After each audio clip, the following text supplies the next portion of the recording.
What if the reason you felt different your whole life is not because something is wrong with you, but because you're simply not designed to live like everyone else? In this recording of our recent Connect gathering, human design expert Una Soleil introduces us to the human design system. Let's enjoy. Human design, we've got people who haven't heard about it. So you are right in time for learning about it. Let me bring in my presentation because this definitely is something very visual. Human design it came into this world in 1987, so not very long ago. And the reason it came into the world is because we need this information for the times we're going through. We all know we're going through some pretty tumultuous times. But this was known already back in 2008. Ra Uruhu talked about it. So Ra Uruhu is the one who received all this information on a little island in the Mediterranean. He was out in a storm and he came back with his dog to his little room in the ruins. He saw a strange light coming from underneath the door.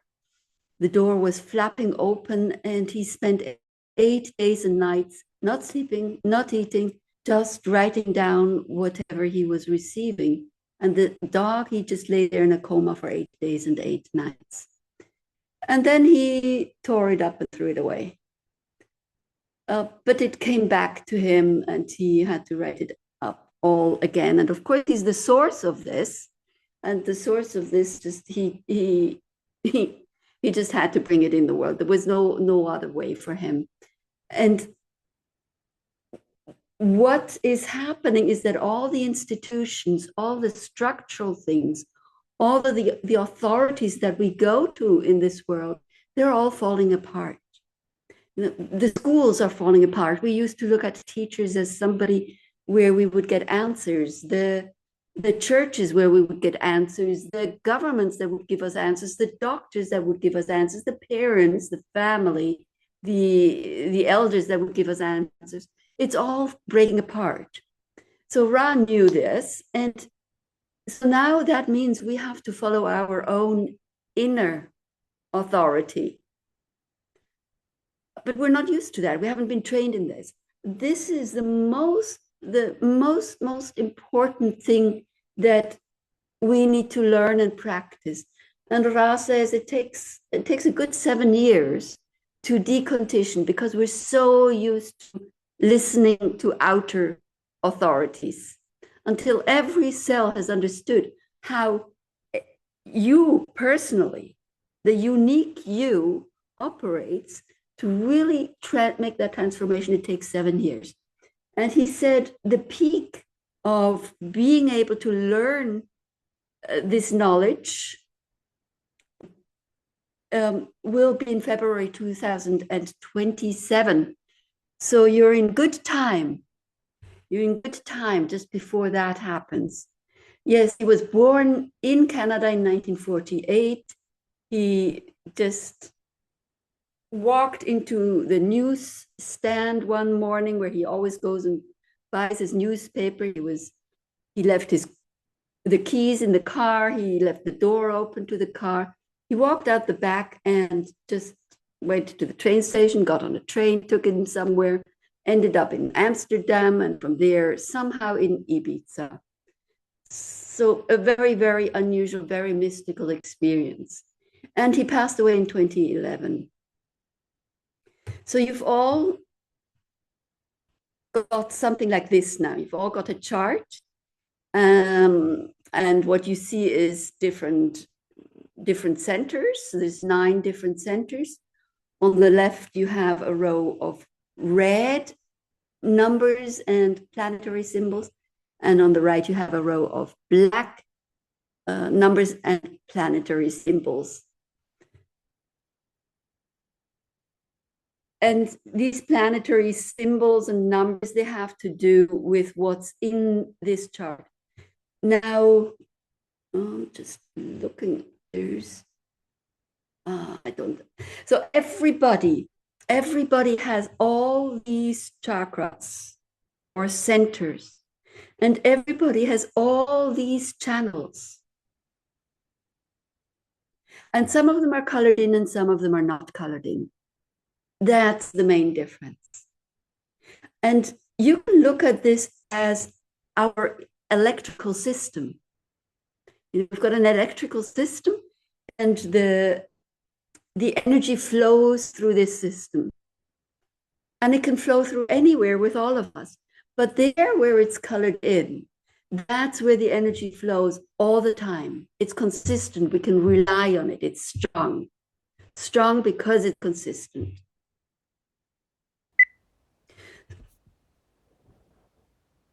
What if the reason you felt different your whole life is not because something is wrong with you, but the because way you're this simply gets not colored designed in to live like is everyone dependent else? on where your planets were In at your this time video, of birth, Una Soleil, and where it's not colored in depends what if on the reason you felt where different your your whole planets life is were not because something is wrong about with you, 88 degrees but because before you're you were simply born, not so designed to about 3 live months like before you were everyone born. else?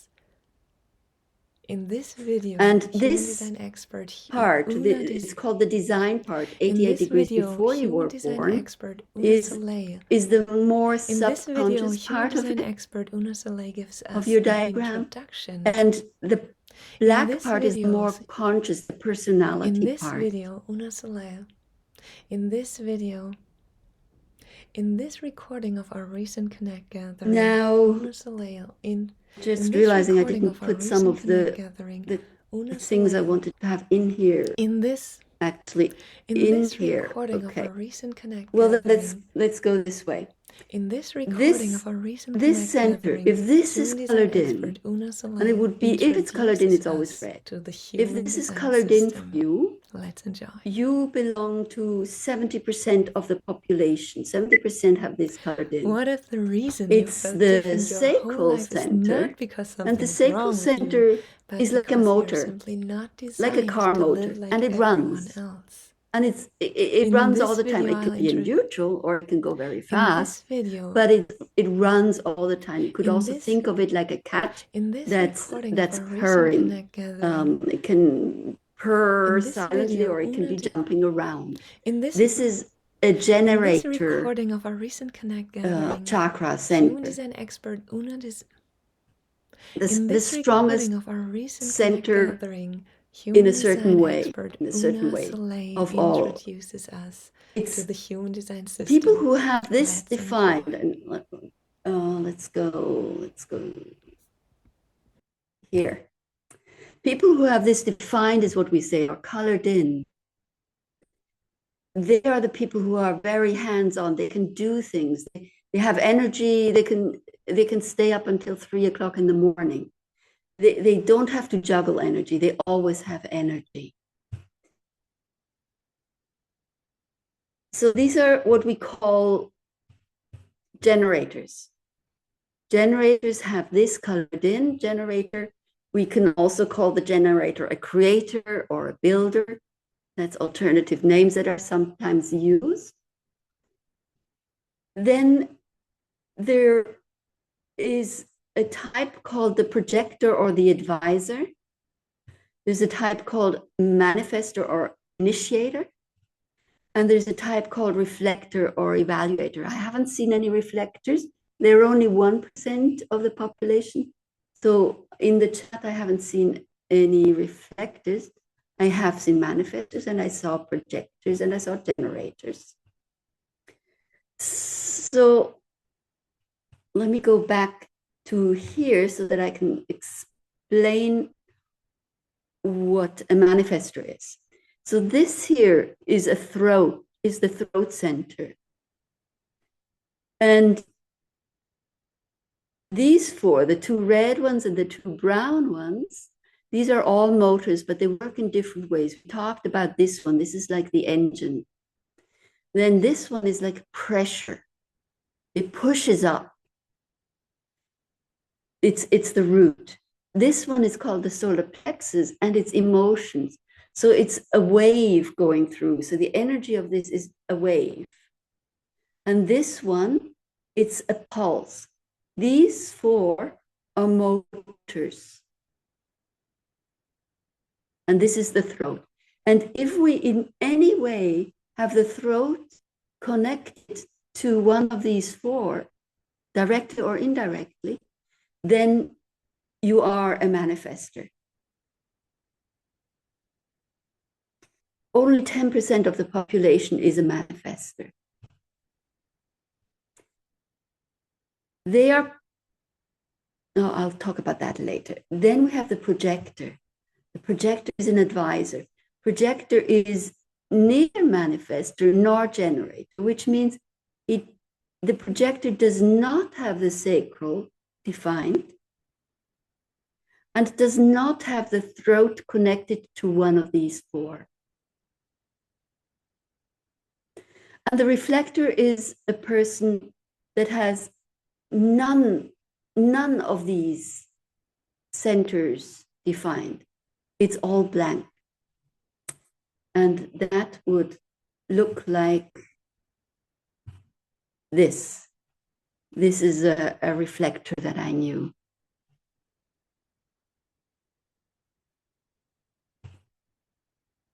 This here is a projector because there's no sacral defined and there's no throat defined connected to one of the four motors. This is a generator, you can already feel it just by looking at it. This is a very strong energy, especially compared to the reflector. Also, a friend of mine. And this is what I love about human design, because just by looking at it, you can already feel it, you can already sense it. This is another generator, but only with two centers defined.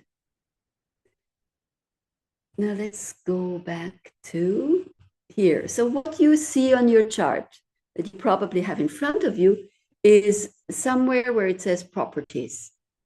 And under the properties, it says type. Now the type will be that you're either a generator or a manifestor or a projector or a reflector, or it will be specifically saying manifesting generator, which means you are a specific type of generator.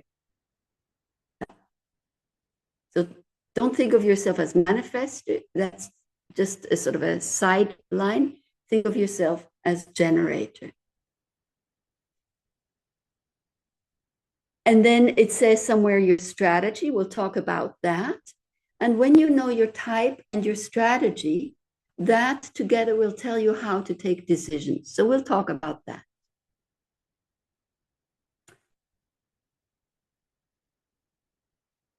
Let's see, what do we have here? What you need for your human design is your birth date, your place, and your time, just like you would for astrology. But what's the difference between astrology and human design? Well, astrology looks at where your stars are at the time of birth, and then there's a person, an astrologer there, who interprets that chart. With human design, there's no interpretation. All you have to do is read exactly what is written. So it doesn't depend on whom you go to. Well, the delivery might depend.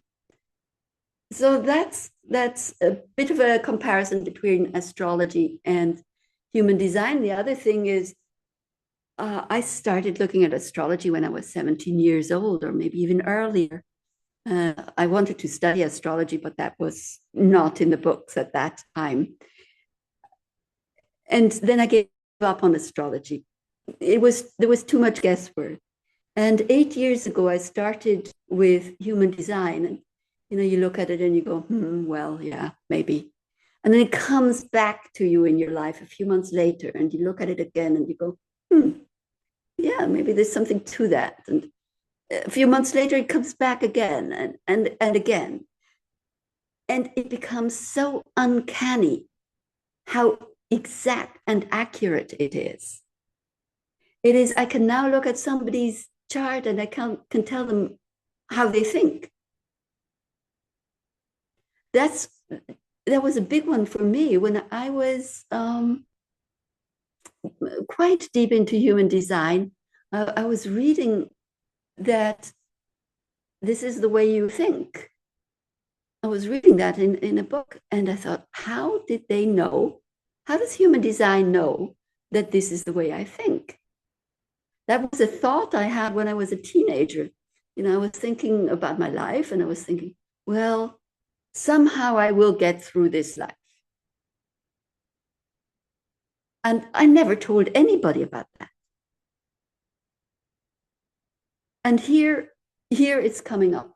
So I realized that I'm not my thoughts. This is a mechanism. This is the functional part of our human existence. It's just like I often compare it to where, you know, I might be a washing machine and Marlene might be a fridge, or somebody else might be a tractor and somebody else is a Porsche. So this is a manual. Human design is a manual on how to operate. If you are a tractor, you may not want to go on the motorway, the highway. If you are a Porsche, you may not want to go onto a field. You're not made for that. You need to be on the road that you are made for. And of course, all these outer authorities that we grew up with, our teachers, our parents, our peers, the government, they all want us to be the way they want us to be, and not the way we actually are. So yes, look at this as a manual as to how you operate, but also how to operate with somebody else. And we'll go into that. And the good thing about human design is there's no good, bad, there's no right, wrong, because you are just the way you are. There's only that you operate correctly or you operate incorrectly. So you're operating incorrectly if you take your Ferrari into the fields, and you're operating correctly if you're taking your Ferrari onto the motorway. Now, another thing that has happened here, we have 9 chakras. We had 7 chakras until about 400 years ago, according to the voice that spoke to Ra Uruhu. And then a mutation happened. Then beings like us came into place. And I thought about that long and hard. And I thought, yes, when I feel back to what people may have been like 400 years ago, our ancestors, they did feel different. And the religions were built on and around people who had 7 chakras. And we are now in a place where we have 9 chakras. So we are different. And we are, according to human design, we are a species that is here for the transformations that we are going through on a universal scale. We are made for what we are going through. This is what I was looking for. So yes, 9 chakras, all these channels. Now, just to point out, this is the solar plexus, and we know that the solar plexus is not way off to your left or right. And this is the spleen, and we know that your spleen is not way off to the left or the right. This is just so that it could be made clear where the channels are and where all these numbered gates are. Now, these gates, there's 64 of them all together, and they come from the Book of Change, the Chinese Book of Change, the I Ching or I Ching. But if you compare it to a motherboard functions exactly like that. There's different centers, and there's energy flowing from one center to the next. Sometimes the energy is flowing, sometimes the energy is not flowing. Sometimes it's colored in, sometimes it's not colored in. Now, to know whether something is colored in or not, is if you have a planet in gate 27, and if you have a planet in gate, my goodness, can I read that? I think it's 54, I'm not sure. Then you've got both sides of this channel. The gates are open, so that creates a channel. If you only have, let's see, here you have the 25, but you don't have the 51, I think that is, then you only have the one gate. So that's a bit of a slower energy. This energy is an energy that zooms right through.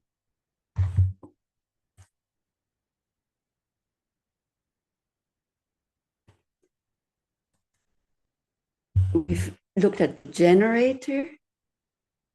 We've looked at the projector. We've seen what a reflector is. We know what a manifestor is. We've looked at motors. We don't need that just yet. So let's look at what your best strategy is. So if you are a generator, you've got this aura that it's sort of, let's all do this together. Let's be a team. Let's all together go to the beach. Let's all together go for a walk. Let's all cook together. It's that enveloping aura. And this type of aura actually works best when you're responding to something. Somebody says something and you respond to it. A situation happens, you respond to it. A manifest initiates something, you respond to it. We don't know whether your response is yes or no yet, but you are responding to something that is outside of yourself. Now, most generators think they're manifestors and they think, oh, I've got this brilliant idea and this is what I want to do in life. It mostly doesn't work that way. You have to wait patiently until something comes towards you. And then we'll need to have the authority on whether it's yes or no. So generators, what they need is a yes-no question. If you've got a partner or somebody you're living with or friends around you, train them. If you're a generator, train them to ask you a question that is yes or where you can give a yes or no answer. You don't need the question of, do you want to eat spaghetti or lasagna? Your body does not have an answer because you're looking for a body answer. A body answer is mm-hmm or mm-mm. A body answer is, oh, no, or oh, yes. Those are body answers. And when you get that, you know it's true. But sometimes you ask a generator, do you want to eat spaghetti? And they'll go, their eyes will go up and they'll start thinking, well, I still have spaghetti and I should probably cook them because they're getting kind of old and, they'll start thinking about whether they should have spaghetti or lasagna. You don't want that answer because it won't be correct.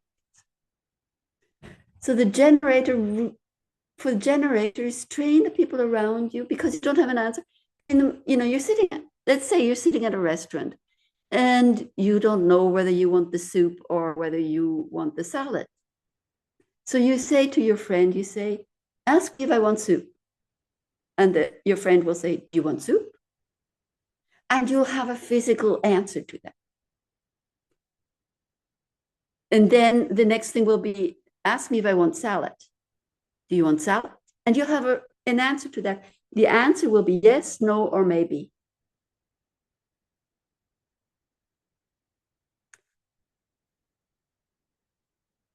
There was a friend went with his girlfriend, he went shopping and she's a generator. She walked past the chocolate and she went, oh, chocolate. And he was well-trained in human design and he said, do you want chocolate? And you're speaking it directly at the body because the body needs to answer. Do you want chocolate? And she goes, mm-mm.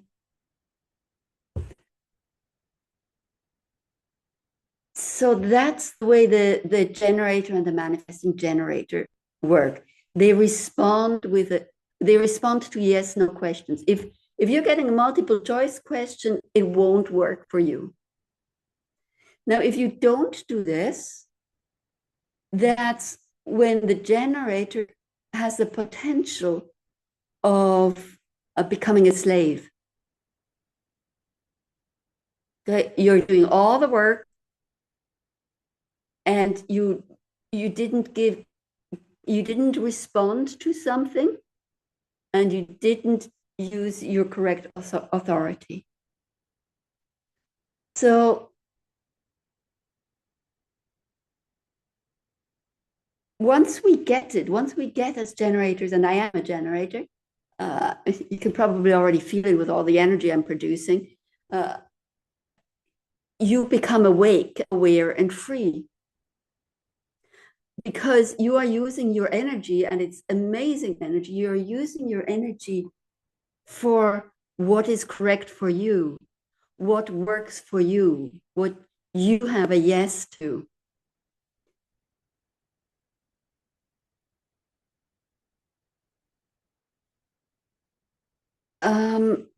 If you are frustrated, that's your red flag as a generator. If you are frustrated, you either didn't use the correct strategy and wait for a response, or you didn't use your correct authority, and we'll get to that. If you feel satisfied, work for generators can be so satisfying. If you feel satisfied, you did it correctly. Now, let's look at the projectors. The projectors don't have much energy. They are here to advise us. Now, the thing with projectors is they often try to advise us when we haven't even asked for advice. And that really doesn't go down well. So the projector,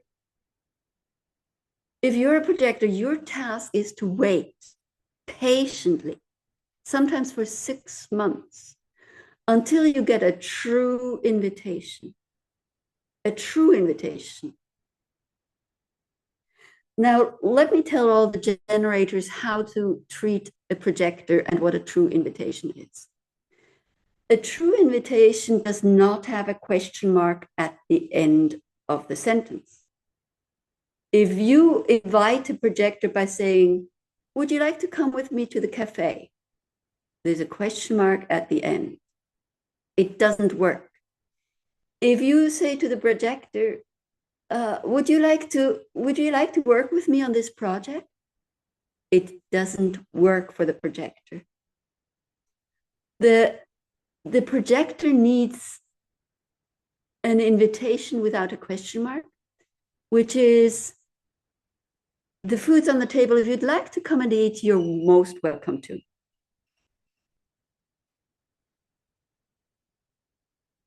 If you'd like to come to the cafe with me, you're most welcome to. I'd love for you to come to the beach with me. It's too much pressure if they get a direct question. And they sort of back away, and they sort of hum and haw, and you can see physically how they're distancing themselves from you, and they're sort of squirmy. And it's the same for the generator. If the generator gets an invitation from a projector, because a projector will automatically invite everyone around them, the generator doesn't really know what to do with it. Well, does he really? If a projector says to a generator, "If you want to, you can come to the party. I'm having a party tonight." The generator goes, "Well, does he really mean me? Does he really want me? I don't really feel like, I don't feel he really wants me. It wasn't directly spoken to me." He just sort of put that out into the ether. Now, I can tell you after years of experience that it is very difficult for generators to pose invitations and for projectors to ask direct questions. And when I really want a true answer, I still have to think about what to say to the projector in front of me. but I've also seen the impact. One of the best impacts was with a little girl. She was 5 years old at the time, a few years ago, and her mother. And her mother was full on generator, full of energy, full on very quick and everything. And the projector would sit there drawing at the table. And the mother would say to the projector girl, "Do you want to come and have a bath? Or do you want to come and help me cook? Do you want to come and eat? Do you want to do this?" Yes, no questions, like a generator would. And the girl would put her head down further and further, and she'd go, no, no, no. And when the mother realized what she was doing, and she'd stand there and think, and she'd say, "I'm running the bath now. If you want to come into the bath, you're most welcome." And the girl jumps up, and the hands are up there and waving, and she's running to the bath. Complete change.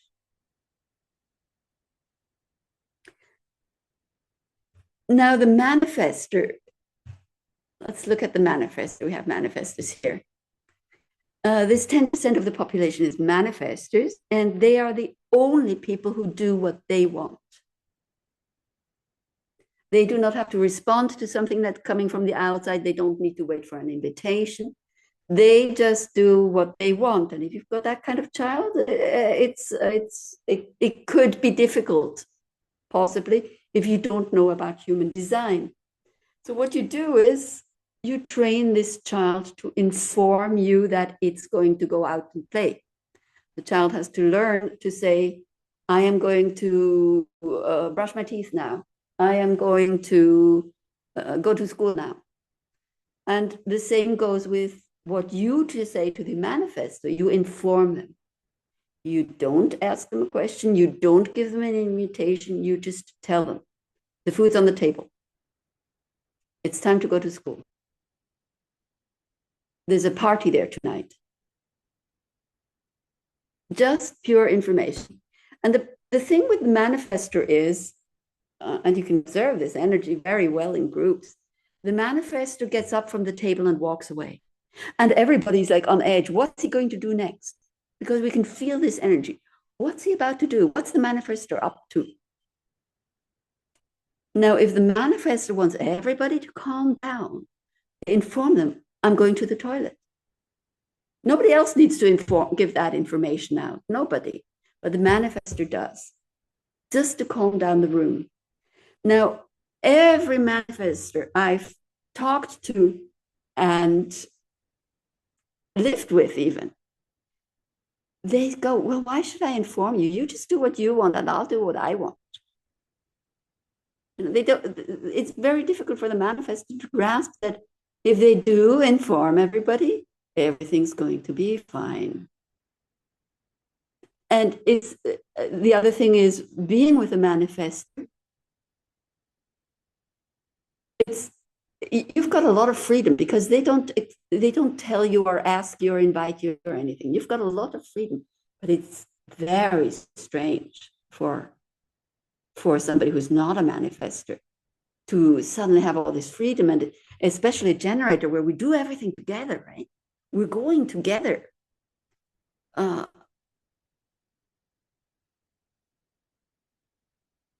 Yes, and the manifestor, the way the manifestor's aura works is like, "Get out of my way, I'm going to do this." And it's not because they don't like you. They do like you. They really do like us, because what all they're looking for is peace. But they get angry if you get into their way. So if a manifestor is angry, you didn't inform them. And if you inform them, what you get is peace. With the projector, your red flag is if you're bitter, you didn't wait for the invitation or your authority. If you feel success, it was because you were invited to give advice.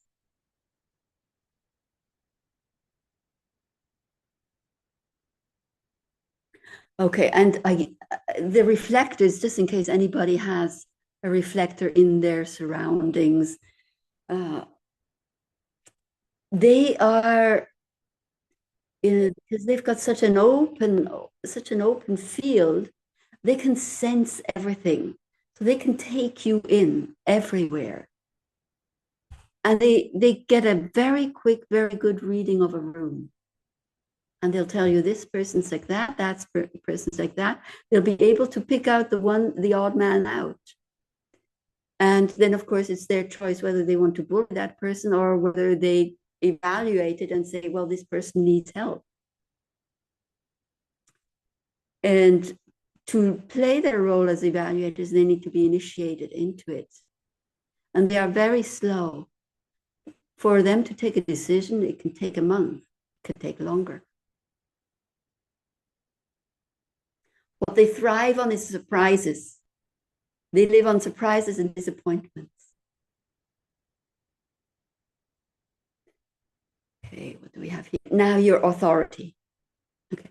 Now, if you have, let's see, if you have this, the solar plexus, the emotional motor, if you have that colored in, then your authority is emotional. Your authority is the one who says yes or no. And as a projector, you've been invited, and then you still need to know whether you say yes or no. As a generator, you received a question, and you're ready to respond, and you need to know whether you say yes or no. So if this is colored in and you've got emotional authority, we all know emotions come and go. We are not our emotions, because one moment we're angry, one moment we're happy. And as an emotional being, as an emotional, if your emotions are defined, your solar plexus is defined, you always have emotions. Always. If your emotions are not defined, then sometimes you're calm and peaceful as a lake, and you just don't get why all these other people are so emotional. It's perfectly okay to be emotional. What you have to know is that that's not who you are. It's how you operate. It's perfectly okay for a fridge to get cold, and it's perfectly okay for an oven to get hot. And it's perfectly okay for an emotional being to have all sorts of emotions. What you need to do is wait until you take your final decision. You might get that question when you're on an up and you go, oh, how wonderful. Somebody has asked me to speak at their conference. And then 6 hours later, you go, oh, but that's just the date when I'm supposed to be doing something else.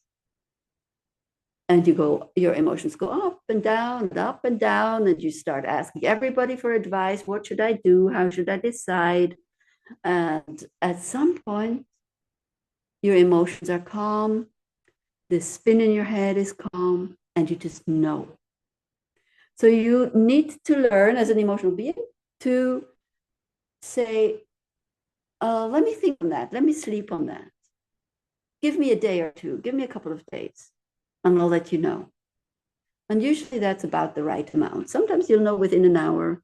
And of course, if somebody asks you whether you want to go to the Greek restaurant or the Indonesian restaurant, you don't have 2 days. But that also is not such a big issue. So it usually runs through the system pretty quickly. Now, if you're not emotionally defined, if you don't have that brown triangle, but you do have the red, this one here, the sacral, then you are what we call a pure generator, in the sense that exactly what I described before, your body is your authority, your absolute authority. You don't have to take emotions into account. If your emotions are not defined, you just go purely by your nonverbal sounds and movements. Now, if you do not have the emotions defined and you do not have the sacral defined, but you have the spleen defined over here, this is somebody whose authority is splenic, because emotions are not defined, solar plexus. The sacral is not defined, the next step is the spleen. Now, if that is the case for you, then to know whether you do something or you don't do something, it's the best words to use is instinct or intuition, but those words are not exact. So the best way to describe it for me is to give you examples.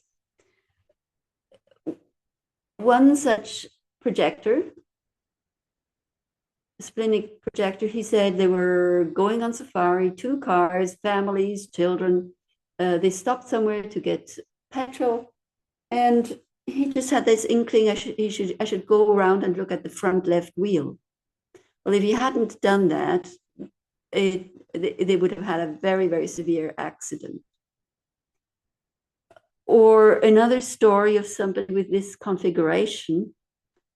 She was a school teacher. She took her class on a trip to an island in Greece, and they were supposed to take the boat back to Athens and get on a plane the next day. And she just couldn't put her class onto the boat. She just couldn't. She didn't know why. They didn't have a hotel booked for that night. She canceled the booking. They went to disco all night. They got on the morning boat instead. The kids all fell asleep on the boat and had switched off their mobiles. When the first kid woke up, it found the messages, the desperate messages from parents, "Are you okay?" Because that boat had sunk. That's that authority, that instinctive, intuitive, whatever it is. And it's a very soft intuition, and it only comes once. You've got to listen to it right when it happens. Now, these are the 3 most common authorities, but we do have a few people here with other authorities. And let me just see if I can see the chat while looking at this.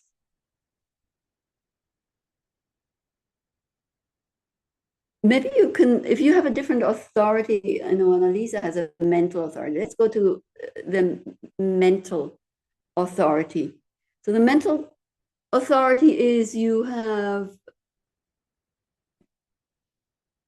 if you have only 2 or 3 of these here defined, the top 3 chakras, then you are a mental projector. And mental projectors are people who need to listen to themselves speak into the aura of another human being. And it is very difficult to find that, because if you're talking to another projector, they want to give you advice. The generator wants to respond with something. And you really have to train the people around you as a mental projector that, okay, now let me just speak until I'm finished. Just be quiet. Please just supply your aura and let me speak.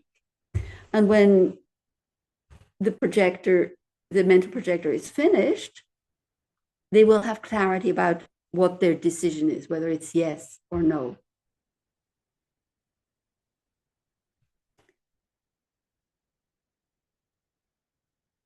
We have no reflectors, but they need to wait a month. Do we have somebody with ego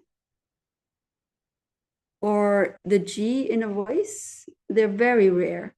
They're about 1 or 2%. They need to identify with something. So it's very difficult to take a decision from far away. They need to go there and they need to identify with, is this right for me? Does it feel right for me? And it's very much about them. There's not much space for other people.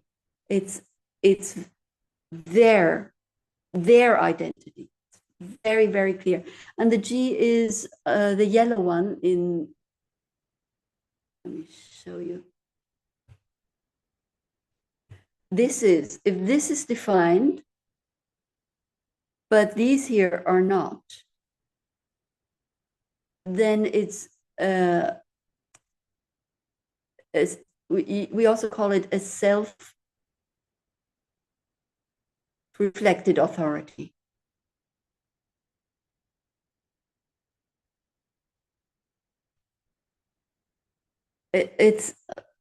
They're quite extraordinary human beings.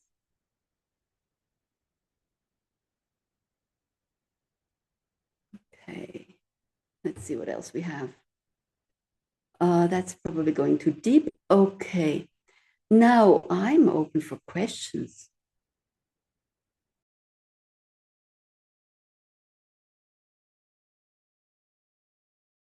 So here, this is a reflector. He doesn't have any full channels, which is why everything's looking quite empty. Now, if this person had had a planet in this gate, then they would have a full channel, and then this would be colored in, and this would be colored in. So both ends would be colored in as soon as there's a channel. Tell me if I'm overloading you with information, because like I said, I'm not, no? Okay. The red ones come from your design, 88 degrees roughly before you were born, and the black ones are your personality. It doesn't matter whether it's black or red to create a full channel. Then we can look at here. You see, there's a planet. There's a planet here somewhere in 20. Here, Jupiter is in 20, gate 20. And we have 57 red somewhere. We have a planet in 57. The moon is in gate 57. So that's why we have the red here, and that creates, for the energy, it always is flowing. And because there's both sides, it flows very, very quickly. And when we get into what the channels mean, this is a life force that you have, a very strong life force that just zooms right through. And when we get into partnership charts, let's say your partner only has one side and you have the full side, your partner will feel bulldozed by you. And vice versa. If you only have this bit and your partner has the full bit, you will feel bulldozed, your partner. And that's where human design is so wonderful, because we realize, hey, that's just the way the person is. They can't help it. That's, a fridge is a fridge, a car is a car. It's not being mean, it's them being themselves. And you start working with that. And if you're wondering where these numbers, how these numbers got into these places, we have inside here, we have that same human design chart that you all have. And around that, we have the sky. So around that here, you'll see astrology. You'll see Libra here, Scorpio, Sagittarius, etc., going all around the wheel, so that we know where we are in the sky. And there's also these gates that are, we'll start here with 1. This is gate number 1. And then gate number 2, exactly opposite. And then it just goes on and on like that. So gate number 1 is right here in the chart, and gate number 2 is right here in the chart. That's how it all gets there. It's not exact, but you can sort of go by crown chakra and third eye chakra. But it's actually better to think of it in terms of the green part is where you're thinking. And if you've got that defined, and you do, that green thing defined, you think from A to B. It's very logical, it's like a stream. It starts in the hills and it goes to the river, to the ocean. And it's not so easy to divert you in your stream of thought. And somebody who's open there is more like an ocean, and a wave pops up here, and then they think this, and then they think that, and conversations all over the place. I'm like that, maybe you've noticed. And and if I need any lists made or the car packed, I go to somebody who's got a defined uh, mind, green triangle.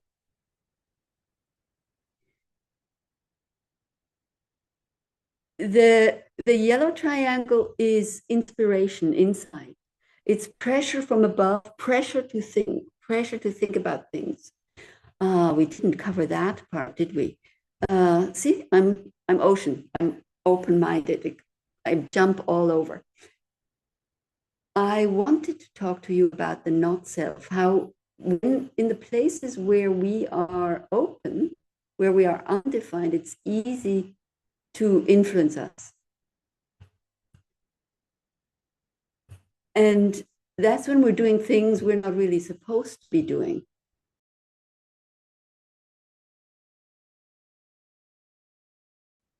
So here's what we are doing when in those places where we're open.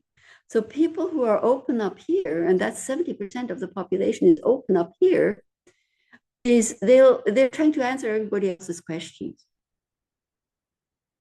They're thinking about things that actually don't matter. So if you're open here, every once in a while, just ask yourself, am I thinking about something that doesn't matter? Am I answering everybody else's questions? When you're open here in the mind, 50% of the population is open. Am I trying to convince other people that I'm certain? And you may or may not be doing that. It's just likely, if you've been influenced much from the outside, it's likely that that's what's happening to you. And the people who have an open throat, they tend to try to attract attention. So they are actually the ones who talk more, or they become an opera singer. And they're the people who need to ask themselves, am I speaking to attract attention?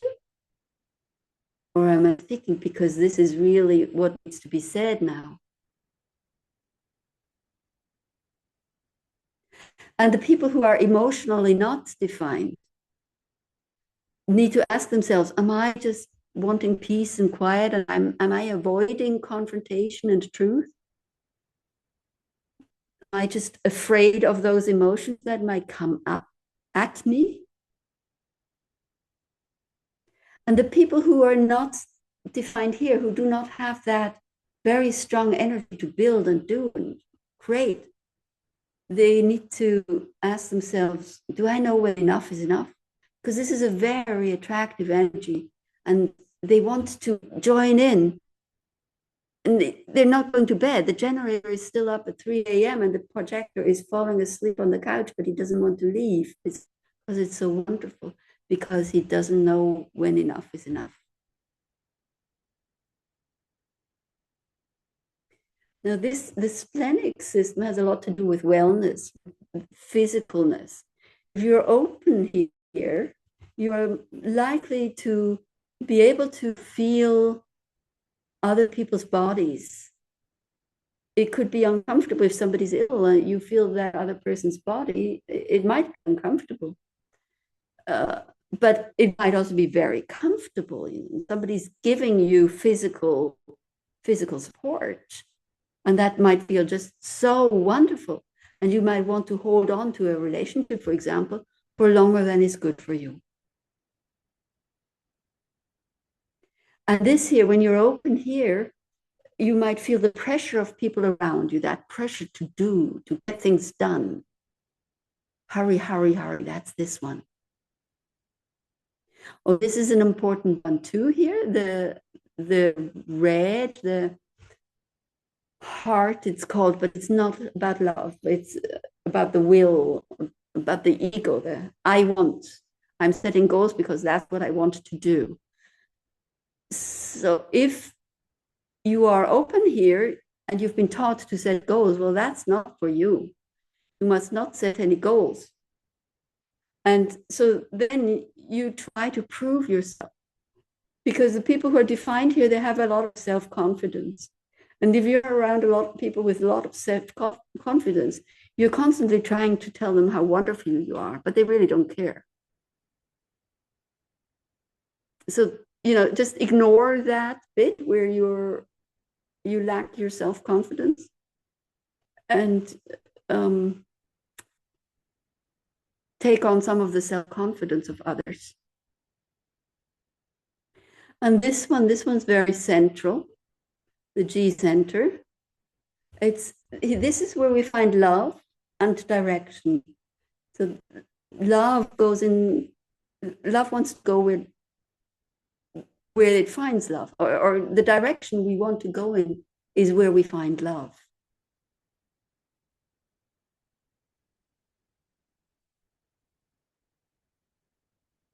It's not so important for a generator or for a manifestor to have success. What it would be for you as a manifestor would be, you want peace. And success is nice and satisfaction is nice, but what you really want is peace. And the projector wants success. I successfully was able to advise somebody. And the generator loves to work and feel satisfied. You've done your work and you come home at the end of the day and you're so happy that you achieved something. And you could say that's their success.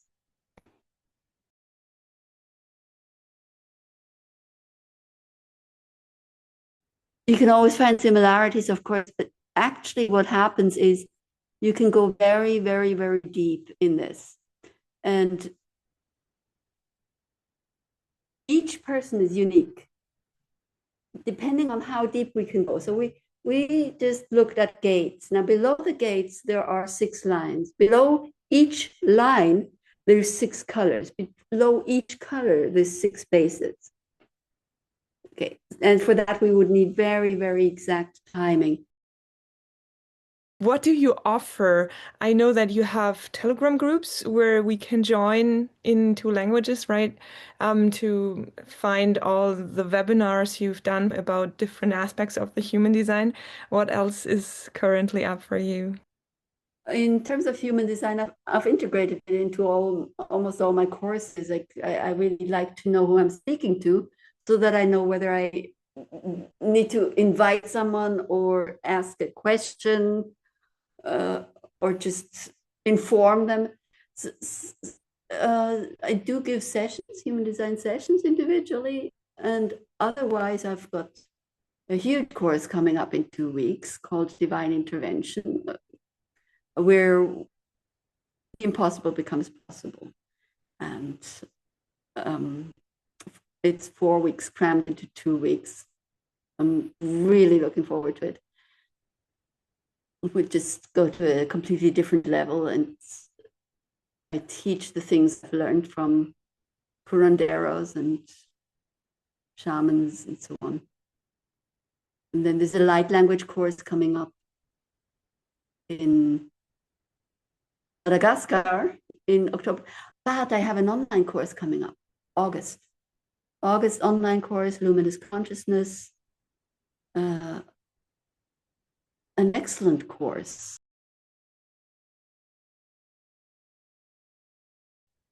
There's looking at the stars and how he calculates it all, there's a big shift happening on, I think it's the 15th of February. I've got it written down somewhere. Anyway, mid-February. And it's the peak of when things change completely. Now, you will probably not notice anything. Unless one is very sensitive, you won't notice anything. But from then on, it's possible for a different kind of human being to be born. That's one of the shifts.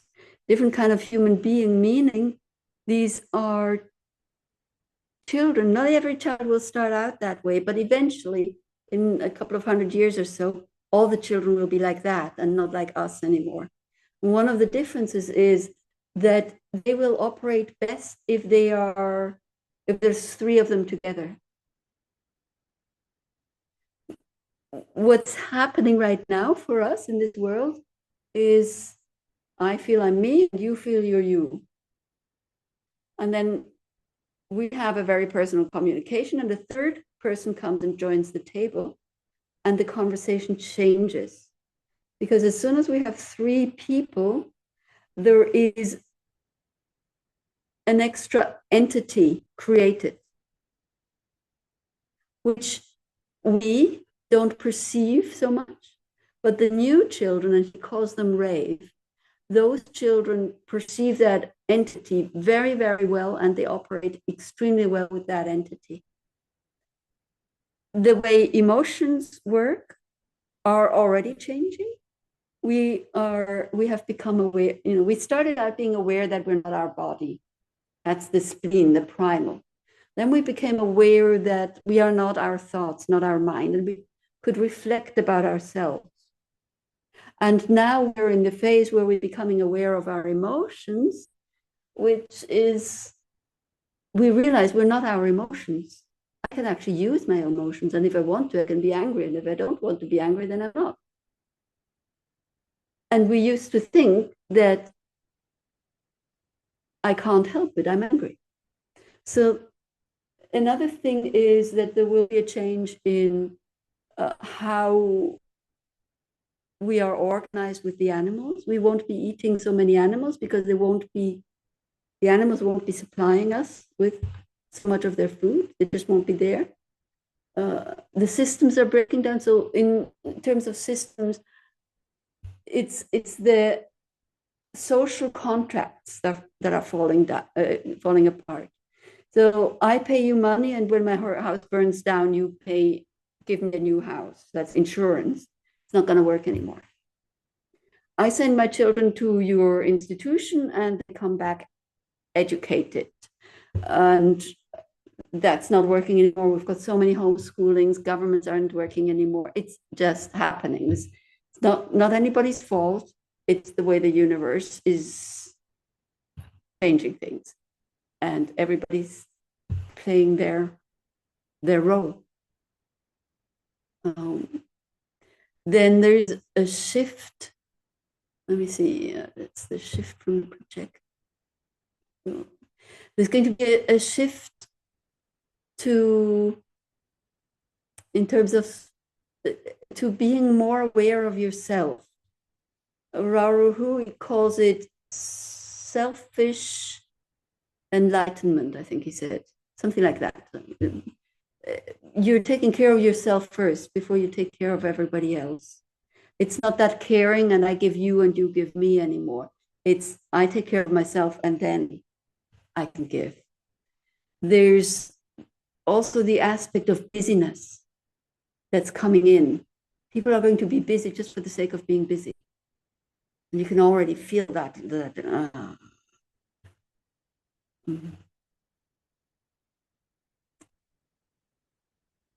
Yeah, I think that's a good overview.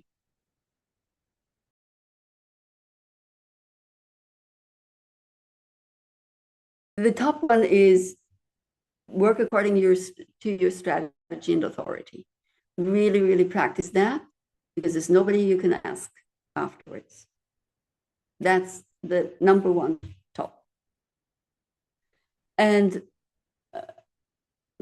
my thinking is this is the time when we can figure things out, where we can find the truth, where we can find out how this world truly works. And that's going to go away again.